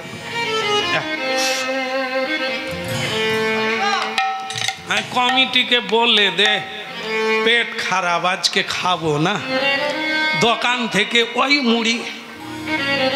মুড়ি কিনে নিয়ে আয়, ভিজিয়া খাইয়া গান গাইয়া চলিয়া যাইব, ঘরে গিয়া খাইব। অবস্থা কি? তারপরে কমিটি এসে বলছে, কি হলো শ্যামচন্দ্র প্রভু, আপনি খাননি? শুনলাম কমিটি না বলছে খাননি। দাদা এই হলে দাদা আপনার চাইতে বড় বড় কীর্তনিয়া কবজি ডুবিয়ে খেয়ে গেল, আর আপনি কি কীর্তনিয়া হইয়া গেলেন যে খাবেন না ওদের হাতে? হ্যাঁ, লুঙ্গি কি কেউ পরে না? লুঙ্গির কি আমার কোনো দোষ নাই, শুধু লুঙ্গি পরে মন্দিরে ঢুকতে বলো না। তা ঢুকতে না কেন? মন্দির পরে ঢুকে যাও, বিড়ি খেতে খেতে মন্দিরে ঢুকে যাও, অবস্থা নেই। ওই ভোগটা কি যাচ্ছে মন্দিরে? বললাম পূজারি না বলে দিয়েছে। তা কিরকম রান্না করলো, কিরকম? তাহলে এই যে কথা, একজনকে কি করলো, খেয়ে গেল, আর আমরা সবাই অমুক জন যখন খেয়ে গেছে ইনি কেন খাবে না? রাবণ যখন সীতা চুরি করেছে, শ্যাম সুন্দর যে করবে না তার কি মানে? তাহলে আমি কি হলাম? রাবণের গোষ্ঠীর মধ্যে পড়ে গেল। এটা কি ঠিক হবে মা? না, এটা ভুল। চশমা কেন পরি? চশমা কেন পরি? চোখে ভালো দেখতে পাই না, মানুষ চিনতে পারি না, তাই চশমা পরে সঠিকটা দেখবো বলে। অজ্ঞানং তিমিরং ধস্য জ্ঞানাঞ্জন শলাকায়। হরিনাম কেন শুনবেন? সাধু চিনবেন, নিত্য অনিত্য সত্যকে জানবেন, মিথ্যাকে ত্যাগ করবেন, এই জন্য হরিনাম শুনবেন। লোকের মুখে ঝাল খাবেন না, লোকের কথা শুনবেন না। আপনাকে বিধাতা চোখ দিয়েছে, আপনাকে বিবেক দিয়েছে, বুদ্ধি দিয়েছে। আপনার বিবেক বুদ্ধিতে কি ধরা পড়ে না আসল কি নকল? কেমন? এই জন্য হরিনাম শুনুন, গীতা পড়ুন, আর কোনো গ্রন্থ পড়তে হবে না, গীতা পড়ুন। সেখানে দৈবাসুর সংযোগ রয়েছে। অসুরের গুণ কি? সাধুর গুণ কি? কি গুণ দেখলে তাকে সাধু বলবেন, কোন গুণ থাকলে তাকে আপনি অসুর বলতে পারেন? এগুলো সব চোখ খুলে দেবার রয়েছে জিনিস। আমরা সেই চশমা পরি না, সেই ডাক্তার দেখাই না, এই চোখে ছানি পড়ে অন্ধই থেকে গেলাম। একে তাকে বলছি, তাকে ওকে বলছি, ভুল দেখছি। এই জন্য হরিনাম শোনার লাগে, জানার লাগে, বোঝার লাগে, তবে সত্যকে চিনতে পারবো, মিথ্যাকে বহিঃপ্রকাশ। হ্যাঁ, বলো রাধার মন কি, চোরের হলো কি। চোর ধরা পড়ে গেছে, পটলা পুটলি সমেত চোর ধরে ফেলেছে। এখন তারা বলছে যেটা চোখ বন্ধ করে আছে এটার কি করবে। তো তখন তাদের দলের লোক বলছে সব রেখে দে চোখ বন্ধ করা, চুরি করে মালপত্র ঘরে রেখে চোখ বন্ধ করে বসে আছে, ওটাকেও ধরে নে।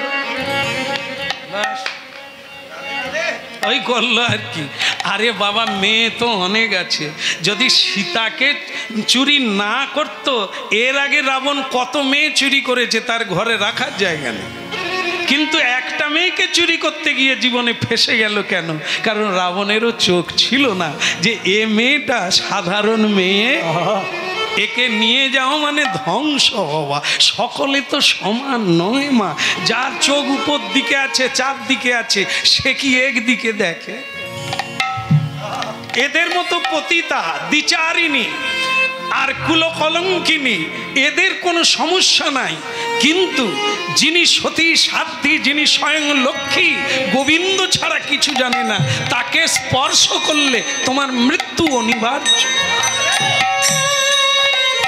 রাবণ সীতামায়ের চুলের মুঠি ধরল, মৃত্যুর দিন স্থির হয়ে গেল। কংস দেবকীর চুলে ধরল, আর মৃত্যু স্থির হয়ে গেল। এই জন্য যে নরাধম নারীদের, মায়েদের চুলের মুঠি ধরে, জানতে হবে ওই একই গোত্র, আলাদা কিছু নয়। ভাবতে হবে, দেখতে হবে কারা এরা। তুমিও নারায়ণের অংশে, মায়েরা আমার লক্ষ্মীর অংশে। সংসার তো আনন্দে কাটবে, কেন মারপিট হবে, কেন দ্বন্দ্ব হবে? সংসারে বড় মজার কুটি, খাই দাই আর মজা লুটি। সংসার বড় মজার কুটি, আমি খাই দাই আর মজা লুটি। সংসার বড় মজার কুটি, আমি খাই দাই আর মজা লুটি। জনক রাজা মহাতে যা, তার কিসে ছিল ত্রুটি? সে তো এদিক, শুনে নেন, এদিক ওদিক দুদিক রেখে খেয়েছিল দুধের বাটি। এই সংসারে বড় মজার কুটি, আমি খাই দাই আর মজা লুটি। এই সংসার বড় মজার কুটি, খাই দাই আর মজা লুটি। সাধুগণ বলছেন সংসার তো আনন্দের জায়গা, মজার জায়গা, সেখানে মানুষ মজা না নিয়ে সাজা পায় কেন, এত দুঃখ পায় কেন? আসলে জলে ডুবলে স্নান করা যায়, জল খাওয়াও যায়, পুকুরের জল। কিন্তু জলে ডুবে যদি কেউ কাদা গুলিয়ে ফেলে, তাহলে কি আর জল ভালো থাকবে? সংসারে আস্তে আস্তে ডোবো, হালকা করে ডোবো, ভেতরে ডুবে যেও না, কাদা জল ঘোলা করো না, আর ডোবাও যাবে না, খাওয়াও যাবে না। সংসারটা তো সেরকম। যেমন মনে করো নৌকা ডাঙায় চড়ে, এ তো সবাই জানে।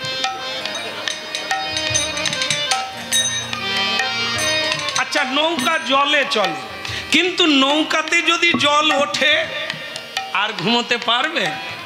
চম্পার মা, হ্যাঁ, নৌকায় উঠে ঘুমায়, ট্রেনে উঠে ঘুমায়, বাসে উঠে ঘুমায়, চাকা পাংচার হয়ে গেছে, সে গাছে গিয়ে ঠেকে গেছে, তবু টুম্পার মা ঘুমাচ্ছে। আরে দিদি, চাকা পাংচার হয়ে গেছে, তুমি ওঠো। বলে তাহলে সারাও, আমি আর একটু ঘুমাই। কি মায়ার ঘুম রে! জীবন গাড়ি লৌটে পড়ে গেল খাদে, সে তবু তার ঘুম ভাঙে। তোমাকে ভাবতে হবে এটা কি, এই সেই কথা। যেখানে সেখানে ঘুমিয়ে যেও না, ঘুমানোর সময় ঘুমাও, খাওয়ার সময় খাও, ভজনের সময় ভজন করো। সব সময় যদি ঘুমাও, গাড়ির নামবে কোথায়, স্টপেজ পার হয়ে চলে যায়। সংসারে বড় মজার কুটি। আমরা জানি না, এই জন্য ভুল পথে চলি, সংসারে দুঃখ পাই। সংসার আনন্দের জায়গা, মজার জায়গা, কারণ শ্রী গোবিন্দ আনন্দময়। কৃষ্ণের সংসার করো, ছাড়িও না চার, জীবে দয়া হরিনাম সর্বধর্ম।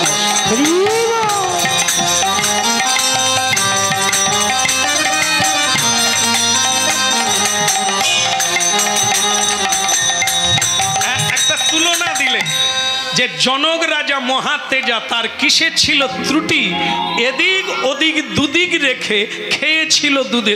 বলবো না ছেড়ে দেবো? ছেড়ে দেবো না, বলে দিই আপনারা যাতে খেতে পারেন দুধের বাটি। তা কি বলছেন দেখুন, সংসার একটি মজার কুটি, খাই দাই আর মজা লুটি। এখানে আনন্দ আছে, তাহলে দুঃখ পাই কেন না? বলছেন কিরকম, জনক রাজা কে, সীতা মায়ের পিতার নাম জনক রাজা। হ্যাঁ, তা সেই জনক রাজা কিভাবে সংসার করেছেন? কৃষ্ণের সংসার করো, ছাড়ি অনাচার। বাড়ির মালিক হবে কৃষ্ণ। সকাল ভোর 4টার সময় উঠে আগে ঘন্টা ধরে আরতি করো, মঙ্গল আরতি করো, ভগবানের আরতি করো। কেন সকালবেলার আরতির নাম মঙ্গল আরতি? না, এই আরতি দিয়েই জীবনটা মঙ্গলময়। হরি বল, হরি বল। আপনি মঙ্গলময়কে দেখেন আর না দেখেন, আপনার চোখ আছে কি না সেটা আপনি বুঝবেন, কিন্তু ভগবান যে আপনাকে দেখবে আর আপনার মঙ্গল হবে, এতে কোনো সন্দেহ নেই। তাই সকালবেলা রাই জাগো শ্যামে জাগো বলে সুখ সাদি বলে, রাই জাগো শ্যামে জাগো বলে সুখ সাদি বলে, কত নিদ্রা যাও কালো মানিক নয়ে কোলে, রাই জাগো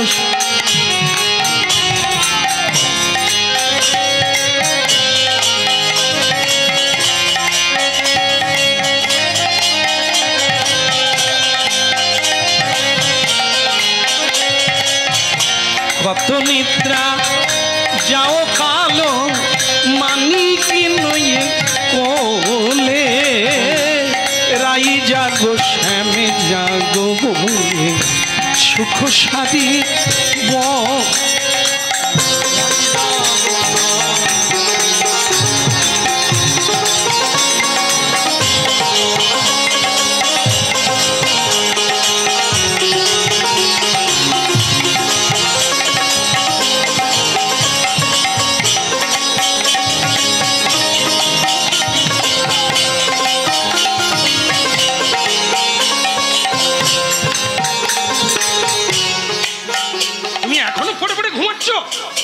লজ্জা করে না? পঞ্চুর বাপকে দেখো, ভোর থেকে উঠে কিভাবে রোজগার করছে, এখন পড়ে পড়ে ঘুমাচ্ছে, মরেও না। এটা আর এক বাড়িতে আরতি হচ্ছে, এক বাড়িতে রাই জাগো শ্যাম জাগো ঘন্টা বাজছে, আর এক বাড়িতে বলছে স্বামীকে বলছে এখনো মরও না।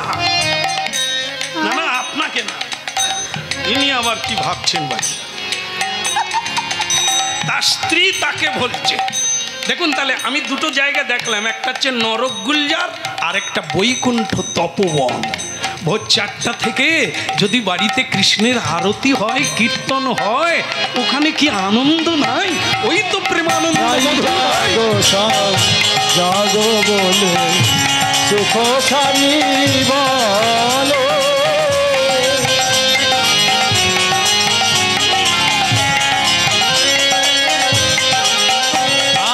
কত নিদ্রা যাও কালো কালো মানিক নয়ে কোলে, রাই জাগো শ্যাম জাগো বলে সুখ সাদি বলে, রাই জাগো শ্যাম জাগো বলে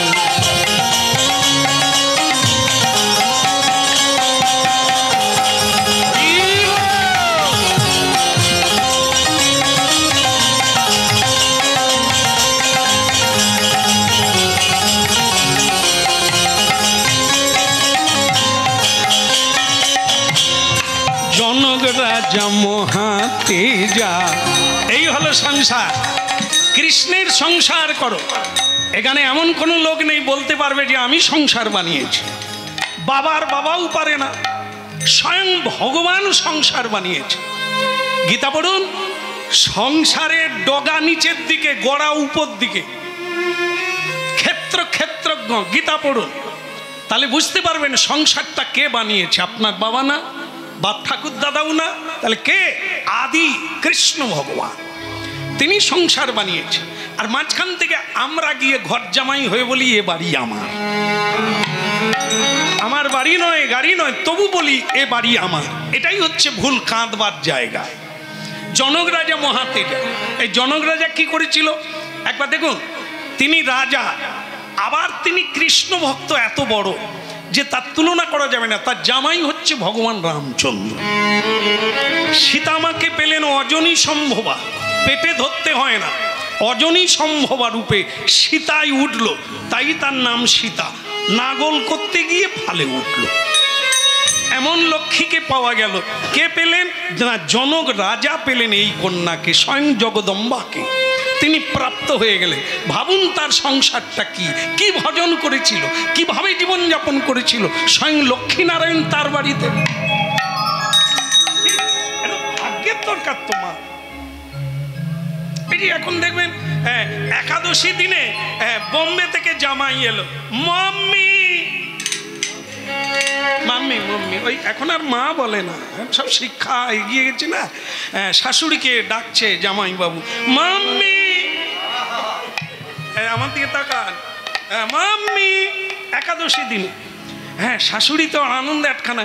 তারপর সেই বোতল হাতে আছে, বলছে মাম্মি তুম ভি পিয়েগা হাম ভি পিয়েগা। মানে একসঙ্গে শাশুড়ি জামাই মদ খাবে। এটা তো বিদেশি চাল। ওখানে মা বাবা কোনো আলাদা নয়, ভাই বোন কোনো আলাদা নয়, সব এক। একসঙ্গে खाता है, पीता है, सुता है, कोई बात नहीं। ये क्या है? ये भारतवर्ष है, ऐसा नहीं चलेगा। यहाँ पे नियम चलता है, विधि चलता है। बोलो राधा रानी की। একাদশী পণ্ড, তবু মূর্খ শাশুড়ি পাড়ার লোককে ডেকে বলে, আমার জামাই দেখো আমাকে মম্মি বলছে। আর কত বড় জামাই দেখো কিরকম জ্ঞানী, বলছে তুমি পিয়েগা হাম ভি পিয়েগা। মানে এটা নিয়ে গর্ব বোধ কর। কোনো কালচার নেই, কোনো শিষ্টাচার নেই, সিস্টেম নেই। পিয়েগা, মা ছেলে জামাই শাশুড়ি একসঙ্গে পিবে, তবে তো আধুনিক মডার্ন। হতো হো আর ক্যা হ্যায়। এই হচ্ছে নরক গুলজার, কেওড়াতলা, মহা শ্মশান। শ্মশানে কি হয়? গেল গো, চলে গেল গো, আমি কি খাবো গো, নাই গো নাই। এগুলো হচ্ছে কেওড়াতলা, শ্মশানের কীর্তন। যে সংসারে ভোর 4টা থেকে নাই নাই, গেল রে গেল রে, এলো রে এলো রে, পাবো রে পাবো রে, খাবো রে খাবো রে করে, ও তো কেওড়াতলা। আর যে বাড়িতে রাই জাগো স্বামী জাগো, ও তো তপবন, ও তো বৃন্দাবন। তাহলে কে বানাবে মা? আমরাই নরক বানাচ্ছি, আবার কেউ না কেউ স্বর্গও বানাচ্ছে। তার সংসারে আনন্দ আছে, মজা আছে, খেতে পায় না কিন্তু মজা যাবে না। কেন? মহাপ্রভু আছে। হ্যাঁ, শাড়ি গয়নাতে যদি সুখ হতো মাগো, এত লোক কাঁদছে কেন শাড়ি পরে গয়না পরে? গাড়ি আর বাড়িতে যদি সুখ হতো, এত নরাধম পুরুষ বিষ খেতে যাচ্ছে কেন? এতে নাই। যা মহাপ্রভু এনেছেন এতে সুখ, এতে পরম শান্তি। কারণ এগুলো ছায়া। যেমন দেখবেন পুকুরের পাড়ে দাঁড়ালে আপনার মুন্ডুটা নিচের দিকে ছায়া, আর পা দুটো উপর দিকে। এ সংসারে সুখ হচ্ছে ছায়া। এ ছায়া কোনোদিন আসল নয়, একে ধরা যায় না, একে পাওয়া যায় না। আমরা এই ছায়া আর মায়া কায়া এগুলোকেই নিয়ে আমরা মেতে আছি। তাই কোনোটাই আসল নয়, কোনোটার থেকেই আমরা সুখ পাই না। হরিনাম শুনুন, আজকেই পেরে যাবেন, আজকেই বুঝে যাবেন তা না, আজকে শুনুন, একে একে হৃদয়ঙ্গম করুন, অনুভব করুন, জীবনে প্র্যাকটিক্যালে আসুন, সেদিন আপনি বুঝতে পারবেন। আপনার হৃদয়ের ল্যাবরেটরিতে আপনি রিসার্চ করুন, হয় নয়, নিত্য অনিত্য, সত্য আর মিথ্যা। এই ছিল মহাপ্রভুর বাণী, যা শুনলে আরাম লাগবে, ইথে কোন সন্দেহ। বলো না আমারি ভুলিতে তাহারে, সুধা মাখা হরি নাম। ওই বলো না আমারে ভুলিতে তাহারে, সুধা মাখা হরি নাম।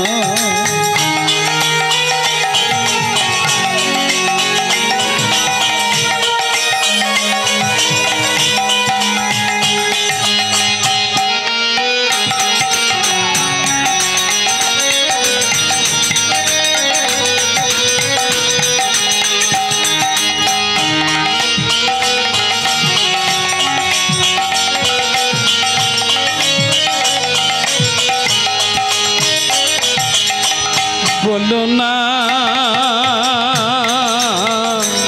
বলো না,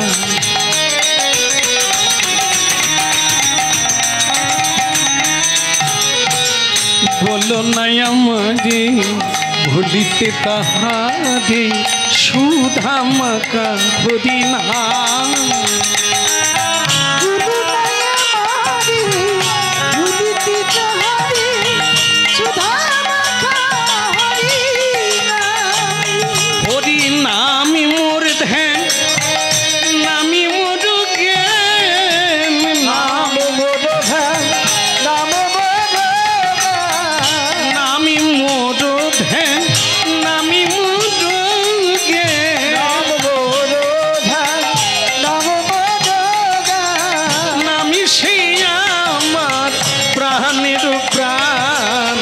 বলো না আমারে ভুলিতে তাহারে, সুধা মাখা হরি নাম।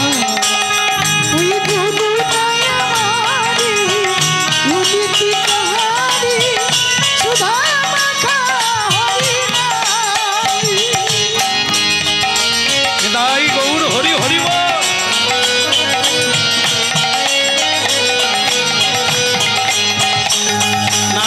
বলো না আমারে ভুলিতে তাহারে, সুধা মাখা হরি নাম।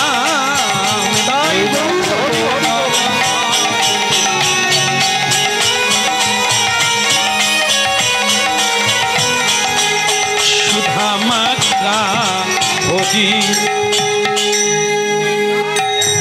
রাধা মদন গোপাল কি, ভগবান নৃসিংহদেব কি, ঋষির হলো কি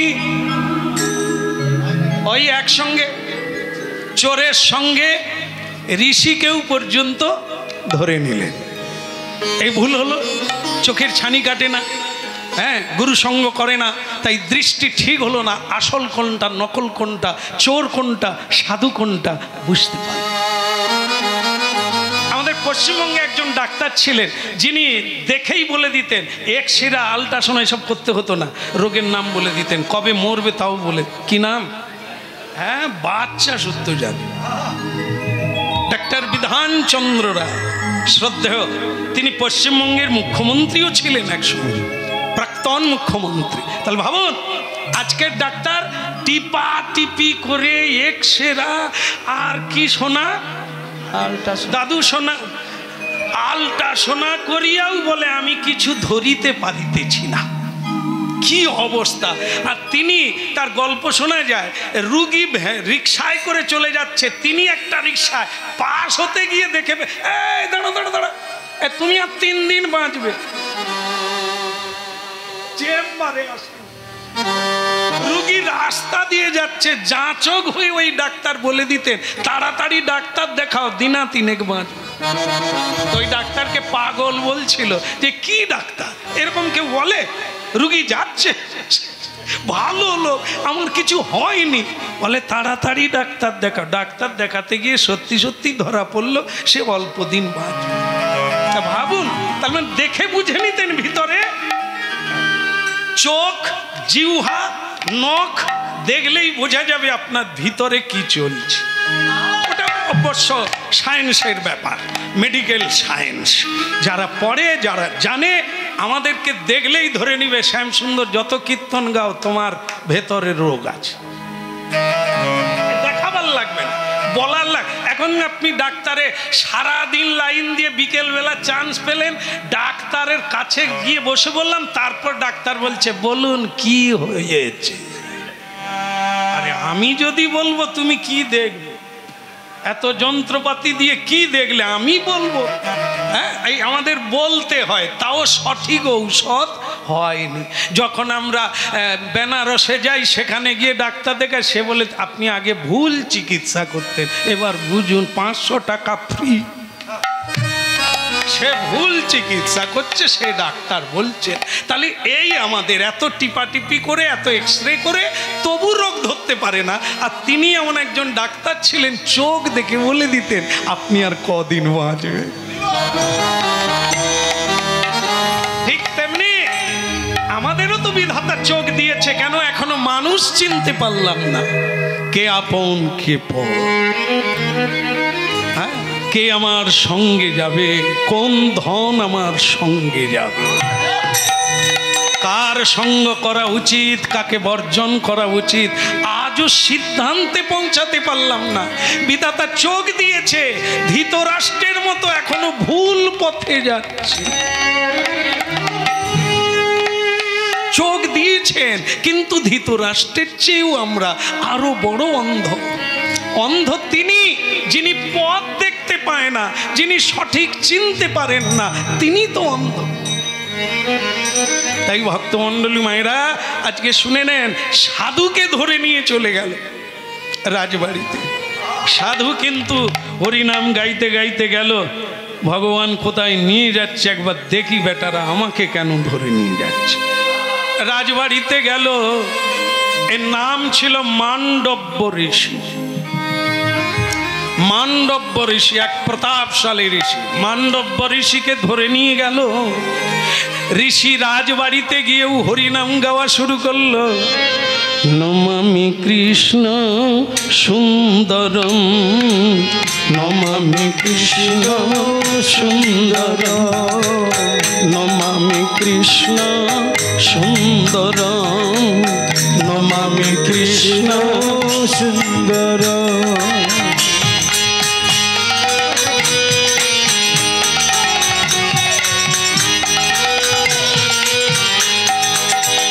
আপনারা সকলেই তালি দিচ্ছেন, ভালো লাগছে? ভালো লাগছে?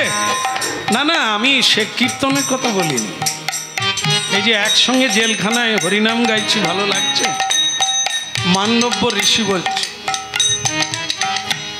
সংসারটাও তো একটা জেলখানা, দুঃখে সুখে থাকো, সদা হরি বলে ডাকো।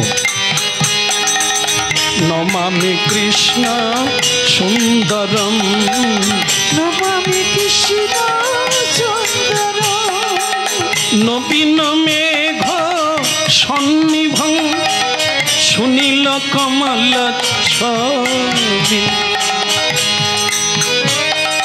নবীন মেঘ সন্নিভং সুনীল কমল ছবি।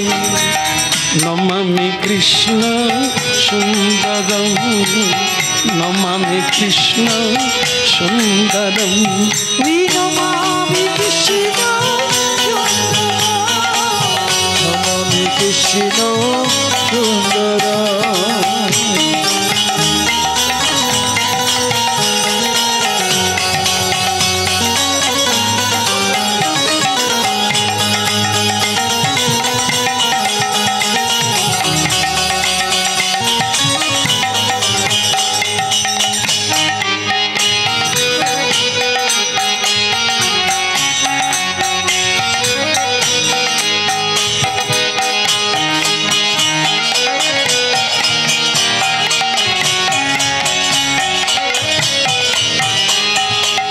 যশোদানন্দ নন্দন সুরেন্দ্র পাদ বন্দনম যশোদানন্দ নন্দনম সুরেন্দ্র পাদ বন্দনম সুবর্ণ রত্ন খন্দন নমামি কৃষ্ণ সুন্দরম নমামি কৃষ্ণ সুন্দর নমামি কৃষ্ণ সুন্দর নমামি কৃষ্ণ সুন্দরম নমামি কৃষ্ণ সুন্দরম নমামি কৃষ্ণ সুন্দর নমামি কৃষ্ণ সুন্দর।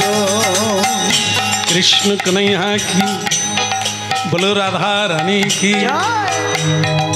সকাল হয়ে গেল, মান্ডব্য ঋষির বিচার হবে, চোরের বিচার হবে। একসঙ্গে সবাইকে টেনে আনা হলো। যারা চুরি করেছে তাদেরকেও আনলো, যার আশ্রমে চোরগুলো ছিল তাকেও চোর ভেবে আনা হলো।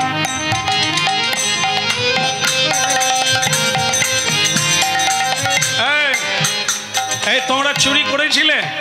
আগে হুজুর, সে তো মালপত্র সমেত ধরা পড়ে গেছে, আর বলার কি আছে, চুরি করেছিল। তা ঠিক আছে, এদেরকে নিয়ে যাও, এদেরকে শুলে চড়িয়ে দাও। আর কেউ আছে নাকি? বলে এই একজন আছে। বলে এইবার সেই মান্ডব্য ঋষিকে পাঁজাকোলা করে বেঁধে ধরে নিয়ে গেছে। আরে কি মুশকিল, সাধু হয়েও চোরের দলে। আর বলবেন না, এনারই আশ্রমে চোরগুলো ছিল, আর এনাকে কত করে ডাকলাম, সাধুর ভান করে বসেছিল, তাই একসঙ্গে ধরে নিয়েছে। এই যে সাধু বলবো না চোর বলবো?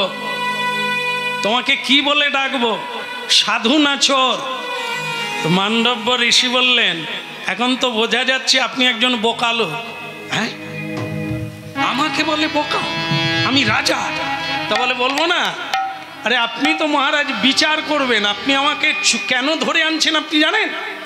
আমি চুরি করেছি বলে। তা আমাকে আপনি জিজ্ঞাসা করছেন চোর বলবো না সাধু বলবো? আপনি তো মশাই বিচারই জানেননি। রাজা বলে তবে রে, এই নিয়ে যা, একেও নিয়ে শুলে চুরি দে। এটার বড় বড় মুখ, কোথায় বিনয় করে বলবি যে আমায় ছেড়ে দেন, আমি ভুল করেছি তা না।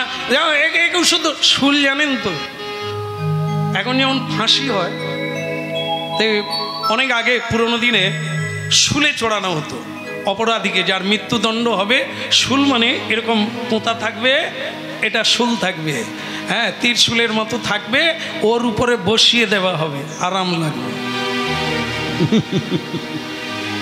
চুরি করো বুঝতে পারবে, ওই শুলে চড়িয়ে ঘুরানো হবে, আবার সেই শুলটাকে ঘুরানো হবে, বা সে যত ভিতর দিকে যাবে, আর সেই মানে দণ্ডকারী সে তখন যন্ত্রণায় ছটফট করতে করতে ওর মধ্যেই মারা যাবে।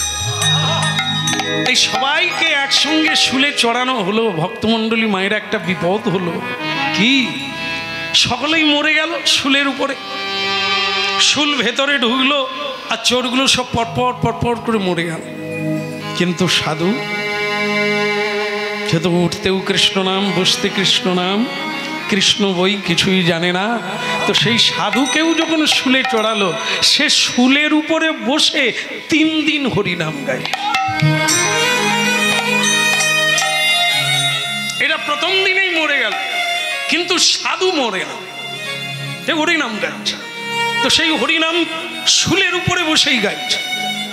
হ্যাঁ, যন্ত্রণা অনুভব হচ্ছে, কিন্তু তার অনুভব হচ্ছে না এই কারণে, কারণ তিনি শ্রী গুরু গৌরাঙ্গের পাদ পদ্ম মকরন্দে নিজের মনকে একবারে অর্পণ। আপনাদের বুঝিয়ে দিয়েছি যে যেরকম বিবাহে বাজনাপাটি চলে যাচ্ছে, ছিপবালা জানে না, তো সাধারণ মানুষ মনোনিবেশ করলে তার এরকমই হয়ে যায়, সে রোগের কথা জানতে পারে না। তা সাধু হলে তো কা কথা, সে তো ধ্যান মগ্ন হয়ে যায়।